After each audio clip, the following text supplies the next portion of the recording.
Content warning. This show, and by extension this video, contains extensive discussions of abuse, bullying, violence, suicide, and other extremely upsetting topics, all of which happen to children. Viewer discretion is advised. Also, full spoilers for all of Takopi's original sin. This is intended as an analysis, not a review.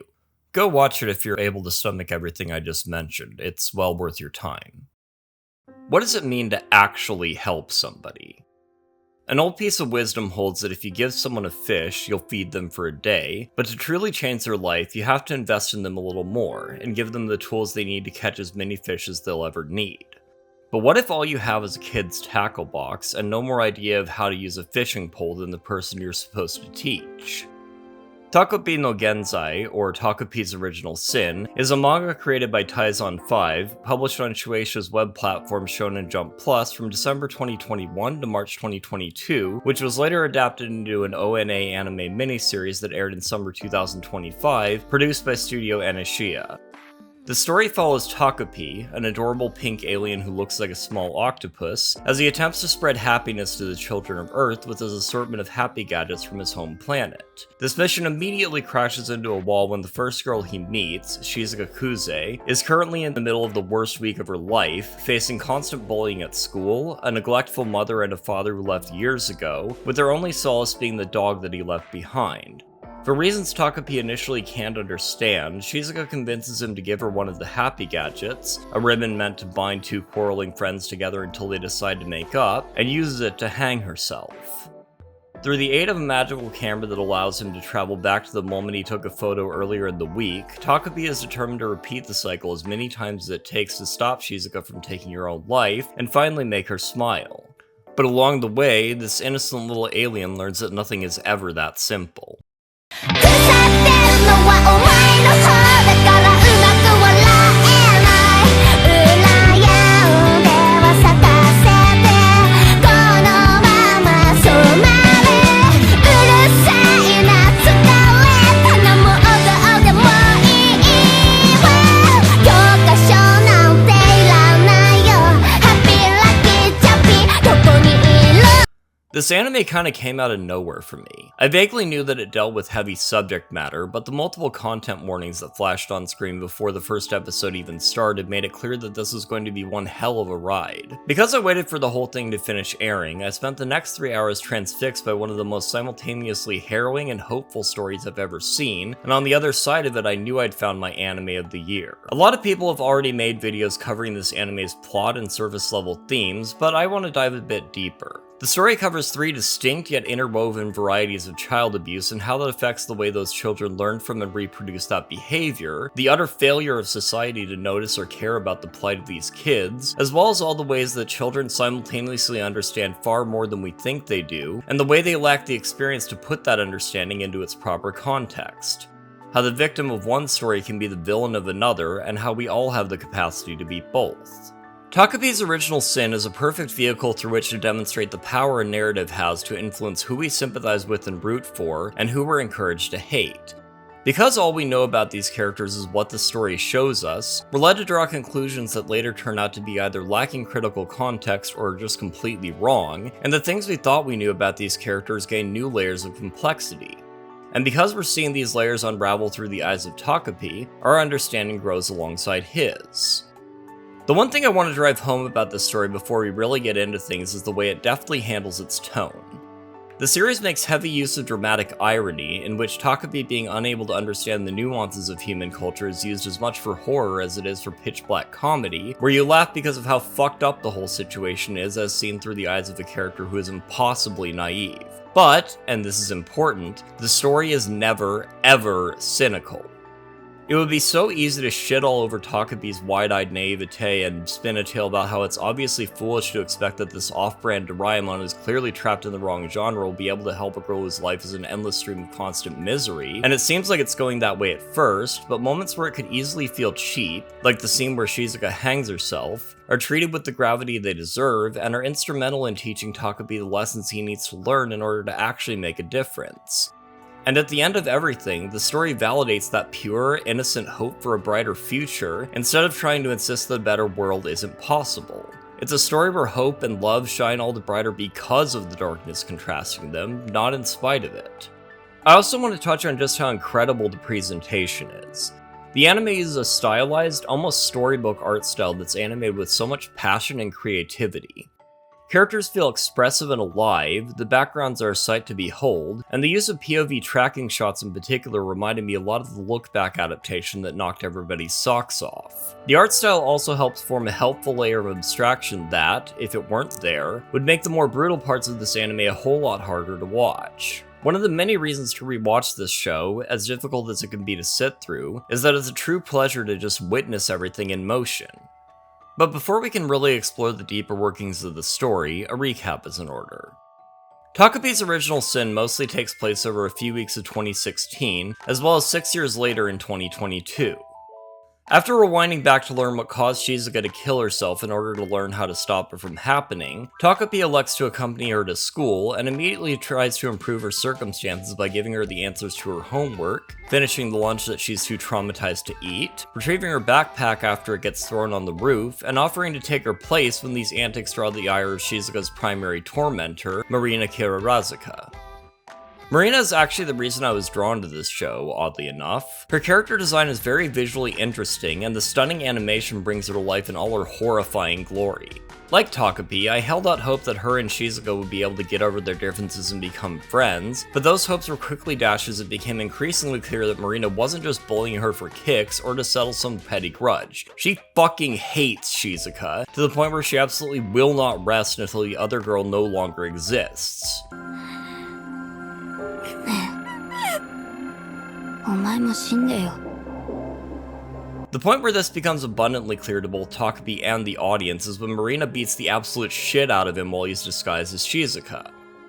Violence in anime is a highly contextual thing that depends greatly on the tone of the story. In a comedy, it can be used for slapstick and harmless gags where people don't get too hurt, and it's funny to watch them flail around.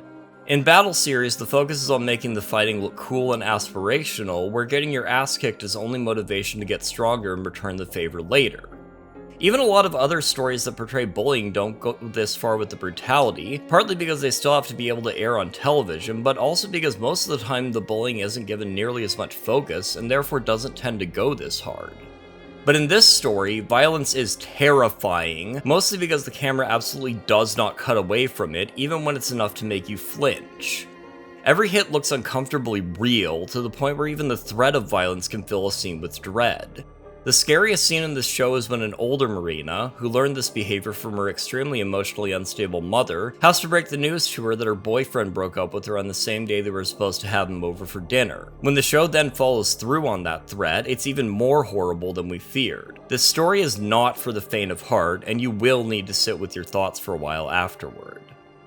But we don't really get the opportunity to feel for Marina until after Takopi kills her in Shizuka's defense.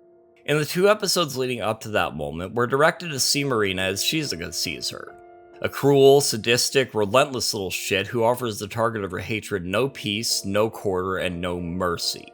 The story deserves so much credit for not shying away from how truly horrible children can be when the adults in their life didn't teach them any better. When she dies, we're so deeply invested in wanting Shizuka to be happy just like Takopi does that it's perfectly natural to feel relieved. That feeling is short-lived though when it sinks in that we just witnessed the murder of a 9-year-old. To keep their crime hidden, Takopi has to take her place, and it's at this point that we get the other side of the story. See, the reason Marina had it out for Shizuka is that her father had been having an affair with Shizuka's mother, which he made no effort to keep secret from his family, causing Marina's mother to take it out on her. Marina, in turn, focuses all of her blind rage on Shizuka and believes that if she didn't exist, her family would be happy again. Hence why she bullied her relentlessly and got her dog put down, a decision that in this timeline ultimately got her killed. When Takopi learns firsthand that Marina wasn't simply an obstacle to Shizuka's happiness, but a fully formed person with her own hopes and dreams, the weight of killing her finally hits him all at once, and he apologizes, too late, for taking her life away from her. And it turns out Takopi's impression of Shizuka was completely off the mark too.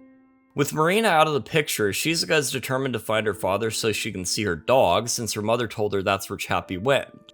It's perfectly obvious to the audience that she's never going to see the dog again, but that delusion is the only thing keeping her going, and she grows increasingly detached from reality in pursuit of it. Caught in the middle of all this is another of Shizuka's classmates, Naoki Azuma, who got both of them red-handed with Marina's dead body and agreed to help cover up the murder. He goes along with Shizuka's every whim, even as she grows increasingly unhinged, because she looks like his mother, whose approval he's never managed to obtain in the shadow of his older brother. He's the smartest and hardest working kid in their class, consistently scoring at the very top, but he can never be perfect, and to his mother, that means he can never be good enough.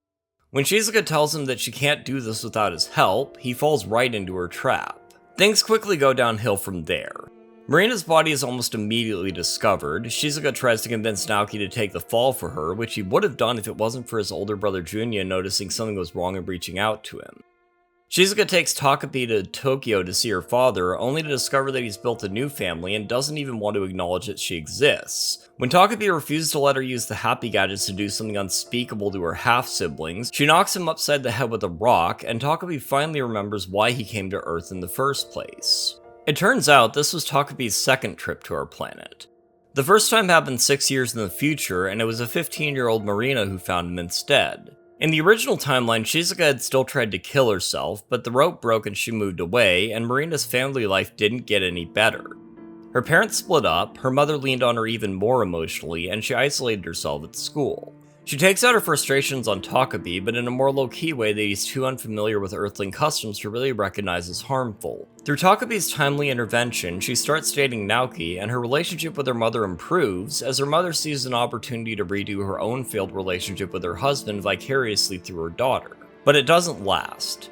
Shizuka blows back into town and steals Naoki away from her, and when Marina has to break the news to her mother, she quickly finds herself defending against a hurricane of emotional instability and physical abuse, as in that moment she is no longer her daughter, but a symbol of everything that went wrong in her mother's life that must be destroyed. In an act of self-defense, Marina ends her mother's life before she can do the same to her, and that's when Takopi walks in. Marina, clearly in shock, starts to ramble about how things would have been better if she had just killed Shizuka back in 4th grade. Takopi, seeing no need for further questions, flies back to his home planet and travels back to 2016 to fulfill that wish, and we finally get the answer to the question implied by the title. After regaining his memories, and returning to the place where it all began, Takopi reunites with Naoki, who confirms that it's all gone to shit, explicitly because the two of them meddled in something that they had no hope of fixing. Takopi still doesn't know what to make of the contradictory behavior he saw from both Marina and Shizuka, who both had the capacity to do such horrible things, but also to be kind. Before he leaves, Naoki delivers the thesis statement of the entire story. People can be good and bad at the same time. And it's at this point that Shizuka returns as a monster that Takopi created. By this point, Takopi understands that nothing his gadgets can do are going to solve this girl's problems, so he does what no one else in the story ever thought to. He listens to what she has to say. What follows is the most emotionally impactful scene in the whole story, as Shizuka takes all the pain and confusion and rage that she was never in a position to express for her entire life and just unloads on him. 誰も私のことなんて見てなかったじゃんねえ全部一体どうすればよかったってお前言ってんだよ Shizuka can't understand why no one ever had her back except this little pink alien who still couldn't save her from the world, and even while she's beating him with a rock, he refuses to hate her. After she finishes lashing out at him, Takopi admits that he doesn't have the answer to all her problems, but he can at least be there for her as she cries it all out. Once they've reached an understanding, Takopi produces the camera that he used to reset that fateful week over and over to try and fix her problems, which broke when he killed Marina. There is a way, he tells her, to make it work one last time, but it means they have to say goodbye. Takopi proceeds to sacrifice himself to send her back to the moment before it all went wrong, and then we never see him again. In the final version of the timeline, not much has changed. Marina still has it out for her, and one night as she's beating her and demanding that she fix her family, a doodle of a little octopus alien in Shizuka's notebook makes her pause. Neither of them can really remember Takopi exactly, but the memory that's engraved onto their souls is what helps them realize that they don't have to keep following the same pattern. After crying it out, they head home together, and 6 years later we see they become friends, just like Takopi always hoped. マリナちゃんがいつも僕を強く触るのはママの真似っこしてたんだっぴよね。人間はこうやって子育ての練習するんだっぴね。マリナちゃんもきっといいお母さんになれるっぴ。Takopi's biggest mistake in the story is only looking at the outward behavior of these children and not the driving forces behind it. Their parents are 100% to blame, especially their fathers, even if their mothers are the more direct points of abuse. So let's actually dive deep into what makes these characters tick. Marina is in the most straightforwardly abusive situation of the three children, with a father who goes out every night drinking and sleeping with prostitutes, justifying his behavior by saying that he has every right to decide how he spends his own money. He's a man who never grew out of his bachelor period and doesn't take the idea of family all that seriously, only paying attention to his daughter when he can use her adoration of him to get one over on his wife. In contrast, Marina's mother holds the idea of family as sacred, but not in a way where she can actually see and appreciate the family she has. Instead of being a proper caretaker and role model, she leans on her daughter for emotional support, constantly seeking confirmation that Marina supports her and not that wicked man who's ruining her idea of a perfect family. Marina doesn't really know what to do in this situation because to her, it all seems so sudden. From her perspective, her parents who were doting and attentive for the first 9 years of her life are suddenly fighting all the time and pushing her to pick a side, and she couldn't see it coming. She can't blame her mother because her mother needs her in order to stay emotionally stable. She can't hate her father because she couldn't see the growing resentment towards being tied down by a family that's been festering inside him for years at that point. She figures that there must be an external cause, and by extension, there must be a way that she can fix this. Her decision to bully Shizuka comes down to the fact that she's the only one in this whole fucked up scenario that Marina can realistically do anything to, even though it's her father sleeping with Shizuka's mother that's tearing their family apart. She learned this behavior from her mother, who lashes out at Marina physically because she can't do anything to her husband. Because Marina is a child and can't conceive of her mother's actions being wrong, she develops a survivalist mindset of just wanting the abuse to stop, and thinks that if she can make Shizuka disappear, that will fix everything else. In the original timeline, before Takopi even gets there, she's had 6 entire years to become disabused of that notion. Even after Shizuka was sent away following her botched suicide attempt, Marina's parents split up, the physical abuse escalated to the point where her face got horribly scarred, and she's now in the position of essentially acting like a mother to her mother, who has fully descended into the worst depths of alcoholism. Where before she had a large circle of friends at school, she's gradually withdrawn into herself more and more, to the point of being almost completely isolated save for the toxic relationship with her mother. This is why Takopi showing up is such a bright spot in her life. She initially uses him to vent her anger, but later starts to open up to him because he's literally the only one in her life that she has left to confide in like that. Even when she starts dating Naoki after Takopi puts the idea in her head, it's not because she's head over heels in love or anything. What she wants more than anything is stability and connection, and her mother sees a chance to experience that vicariously, which is why she goes ballistic when Naoki breaks up with Marina the moment Shizuka rolls back into town. Kneeling over her mother's corpse, Marina can't see any point in continuing her life, ironically having ended up in the same position she put Shizuka in 6 years earlier, which is why she muses about how if she'd only managed to finish the job, maybe things would have been different. Unfortunately for everyone, Takopi took that to heart without really taking the time to understand. On the complete opposite end of the spectrum, we have Shizuka, who has basically been abandoned by both her parents. Her father stepped out years ago and caused her to stop believing in miracles, and her mother essentially leaves her to her own devices while working as a prostitute. Sure, her basic needs like food and shelter are taken care of, but she's largely unsupervised and unsocialized, and doesn't expect that anyone will actually take an interest in her or what she feels. When she's bullied, she never makes any effort to fight back, and constantly insists that others' efforts to help her won't achieve anything. This is a girl abandoned by the world, which is why it takes an extraterrestrial to get her to open up even a little. Shizuka is also unable to think in terms of a long-term future, since her primary decision-making mechanisms have developed around caring for her immediate needs. Hungry? Eat. Thirsty? Drink. Tired? Sleep. When Takopi kills Marina, she focuses entirely on the relief that her tormentor can no longer hurt her, and doesn't even entertain the idea that she could get in serious trouble for it until Naoki points it out. Marina's death lifts a weight off of Shizuka's shoulders, and we start to see glimpses of the person she likely was before all the bullying started. For the first time since we and Takopi met her, she expresses emotions other than dead-eyed resignation. We see that she can be joyful and energetic, that she could laugh at her friends for being in a disheveled state after Takopi's wing gadgets couldn't hold their weight and sent them plummeting onto the grass. Shizuka feels so much more alive with Marina out of the picture, and the fact that she doesn't seem to grasp the long-term consequences of that leads to a very intentional bit of cognitive dissonance where both Takopi and the audience are unsure of how happy they should be for her. This is when Shizuka's nastier behavior starts to manifest, and it has to do with a couple of factors. One is that because she wasn't properly socialized and never made actual friends, she views the world through the lens of people's wants, and what she's picked up from her mother has taught her how to manipulate that, at least with the boy who has a crush on her and will therefore go along with whatever she says. This is even her go-to advice when he complains about his older brother.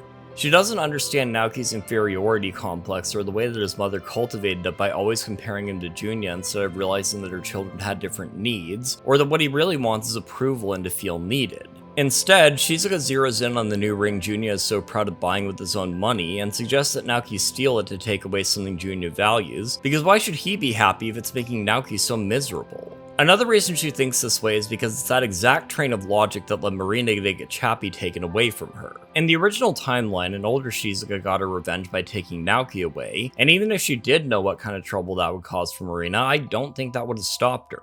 Her abandonment issues also cause her to react in extreme ways to what she perceives as people betraying her by not being 100% on her side, even when what she suggests is completely insane. Naoki not taking the fall for her was just the start of it. When she starts talking about cutting open her half-sister's stomachs to see if they ate her dog and brains Takopi with a rock when he offers even the slightest bit of resistance to that idea, she's clearly gone off the deep end, but again, she is a fucking child. The people who should have been there to teach her better and stop her from hurting anyone did not do their fucking jobs, and if she had instead decided to kill her father who slammed the door in her face earlier, I would not have blamed her. Naoki lays a not insubstantial amount of blame for enabling her at his own feet, but it's completely understandable how he got there. Naoki's abuse is the least externally noticeable of the three children, and the most socially normal in the context of a traditional Japanese household. His mother clearly puts a lot of pressure on herself to be perfect, and having a naturally gifted firstborn who excelled at everything without really having to try made her forget that she probably had to work just as hard as Naoki in her youth. Because his father is never really around, Naoki has concentrated all his need for parental love into his mother's approval, specifically tying it to the pancakes that she continually offers and pulls away when he inevitably fails to achieve perfection. It doesn't matter that he's number one in his class, not when his brother was number one nationally. The reason he latches on to Shizuka is, again, because she looks like his mother and is therefore a perfect vessel for him to project all that desire for love and acceptance onto, which enables her to so easily tie him around her finger. Even in the original timeline, the reason it was so simple for her to steal him away from Marina is because he didn't actually love either of them. He just saw Marina as convenient, but to be fair, she saw him the same way. If it wasn't Shizuka that she lost him to, I don't think it would have mattered to her all that much, even if she would have still had to deal with the aftermath from her mother. What breaks the cycle is the fact that for all that Naoki had built up his brother in his head as this unreachable pinnacle of perfection, Junya is a genuinely good person who loves his younger brother. He notices when the pressure of covering up Marina's murder is getting to him, even after his mother failed to and said that she was going to just give up on trying to prepare him for greatness since his failing grade in a test was so clearly a ploy to get her attention. Interestingly, Junya is just as capable of stepping out of line with his mother's expectations. She doesn't approve of him getting a part-time job since it might interfere with his studies, even though it clearly doesn't. Junya makes friends and gains some measure of independence from his mother because he's already recognized that pressure is unhealthy and is clearly paying attention to how it's affecting Naoki as well. He tells Naoki that he'll always be there to listen to him and even shares a secret with them. Those pancakes were terrible anyway. Even though Takopi isn't there to witness that moment, it's a secret wisdom that eventually enables him to try fixing everything he broke. Takopi's original sin, in the end, was trying to fix these children's problems without taking the time to actually get to know them. The show doesn't pretend like his inability to understand what he was doing wrong exempts him from doing harm, even having Shizuka literally say, "Fuck you, that's no excuse." In trying to make her smile at any cost, even the life of another child who was the reason he originally traveled to this time period because of how badly he fucked up in that reality, he created a monster. He doesn't fix his mistake by making her smile, but by letting her cry. By taking the time to just be there for her and listen to her. By helping her understand that she's not alone. And in the end, that's what brings Shizuka and Marina together too, with Naoki realizing that he's better off pursuing his own path and not getting involved with either of them. In the end, they were just kids, and while that does make their worst tendencies absolutely terrifying, it's also why they end up being alright. People aren't born with an original sin, and it's never too late to do better.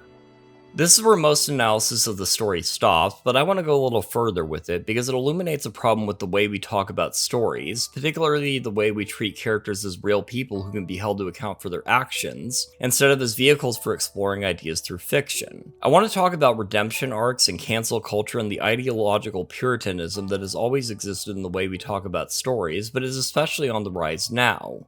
I want to talk about how so many people need to learn the same lesson Takopi did.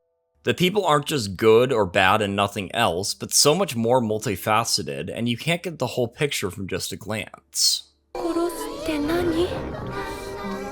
どうしてそんなに強く触るの？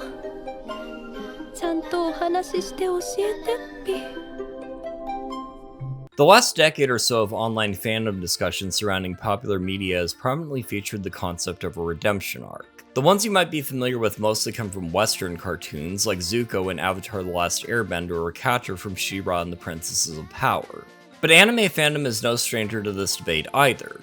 Whether it's Dragon Ball's never-ending roster of seasonal villains being domesticated into becoming allies with the heroes once their arcs are over and they have to help fight against an even bigger space fascist, or the main villain of Fruits Basket making peace with their victims in the last arc of the series because Toru's heart was just that pure, the idea of a formerly bad person turning a new leaf and choosing to do good is a storytelling concept that's as old as storytelling itself, and it's stuck around because the idea is compelling.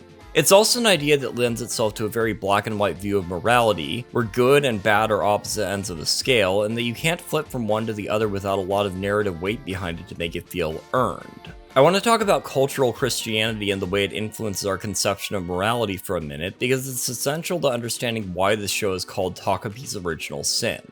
What I mean by cultural Christianity is that even if you don't practice Christianity, your worldview has likely been shaped by it in some way if you grew up in a place where it holds major cultural sway.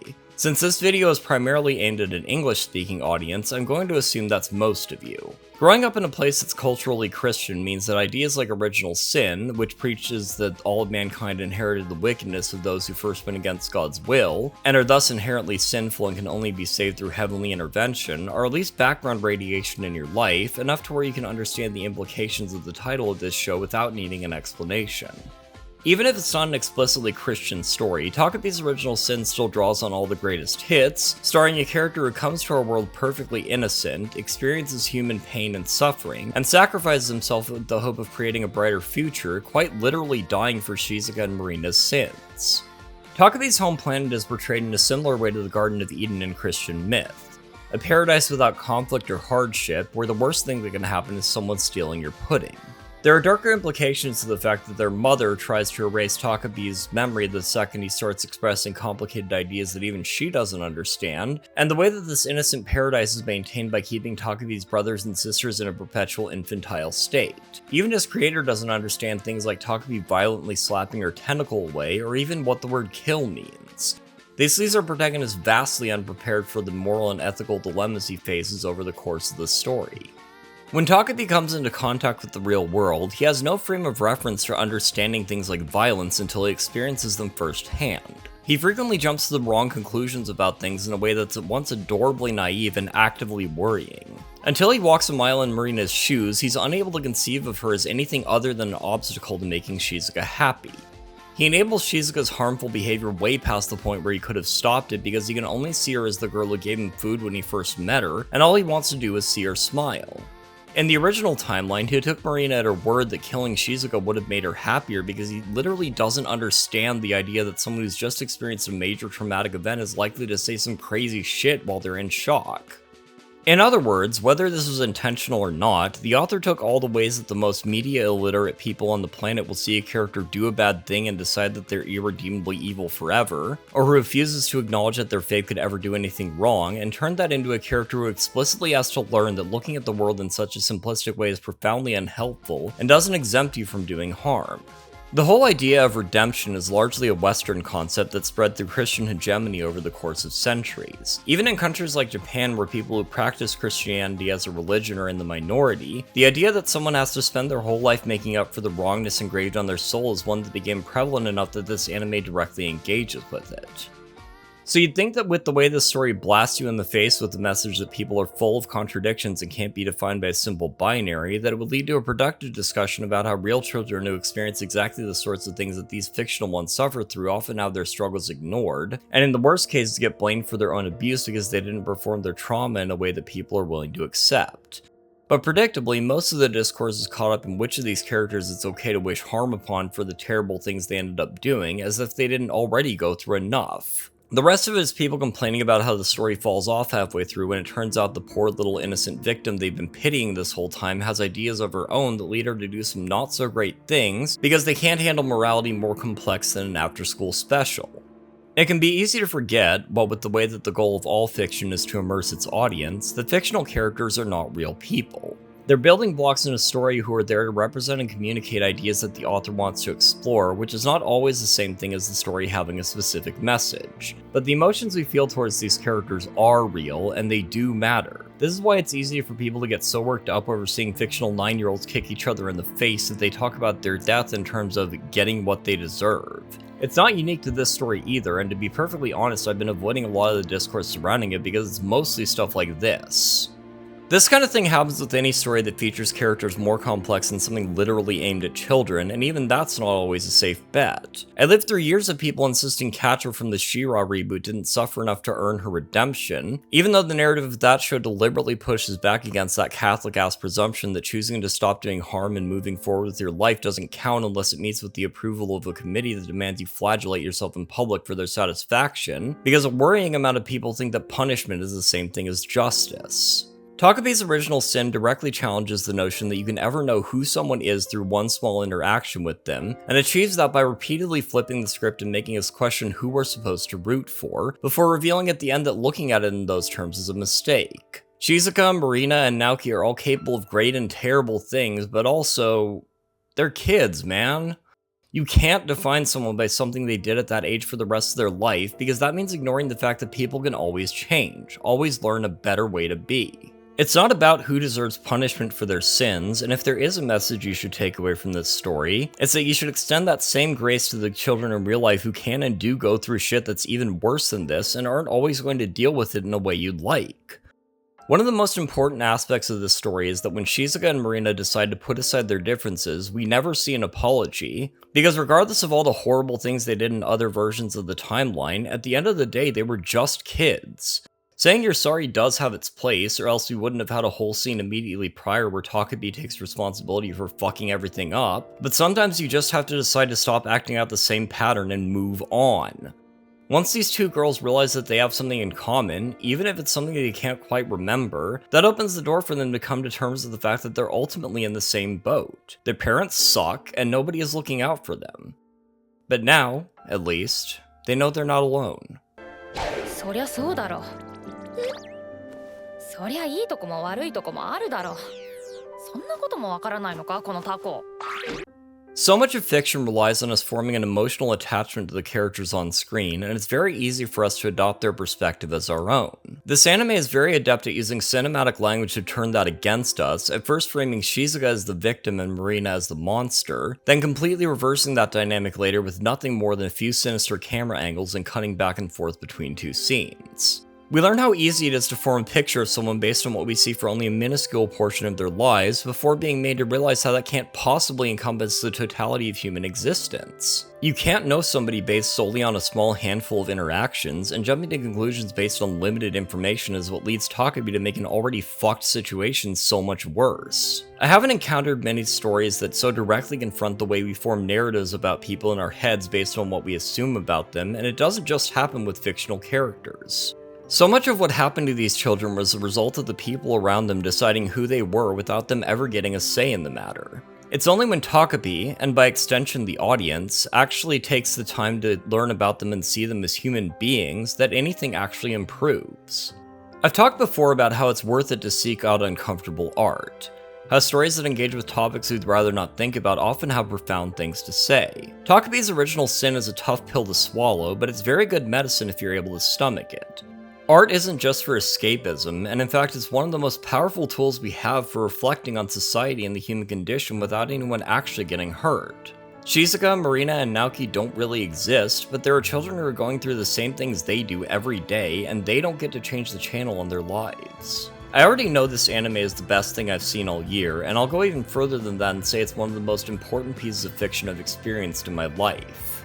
It's dark and depressing and made me cry several times, but it's the opposite of hopeless. If these kids can go through all that and make it out alright, then maybe the rest of us aren't so alone in the universe after all.